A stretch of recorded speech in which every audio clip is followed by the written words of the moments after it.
Okay guys, so good evening. So, umabot tayo ng 9:25 na. Actually, hanggang 6 lang percent na ating store. Pero, since kailangan ni ma'am, dahil may meeting daw mamaya.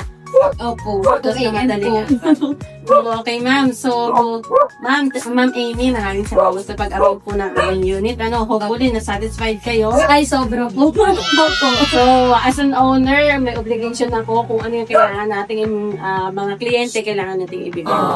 So, yun ma'am, okay lang po ba makahingi kami ng konting feedback? Yes po. Salamat po. Pag-entertain nila and hanggang sa ma-deliver natin. Ano po, from chat to actual, sobrang napaka-accommodate nila. Tapos, pagdating ko din talagang, per description talagang alam ko, sinasabi nila pagdating sa delivery, ganun din po. Kumbaga, kahit pa ulit-ulit, at least aware yung customer. So, goods na goods po doon. 5 star. Thank you so much. Thank you po. So, akala ko nakarating na po ng nain. Agwado lang daw. Agwado lang.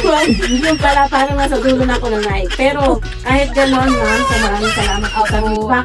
So, very important po yung masatisfied ang ating mga customer. At saka may additional po, kasi pinarush ko po siya, tapos talagang pinayagan nila ako. So, sobrang thankful ko po. Thank you so much. So, hopefully, ma'am, makapag-upgrade ka ulit or makapagdadag ka pa ng computers. So, good luck po pang trabaho na po. Opo, magre-refer din po. Wow! Yun ang mga pinakapaganda. So, yun po. Opo. Thank you so much po. Thank you so much din po. Okay. Opo, salamat. So, yun lang guys. Maraming salamat.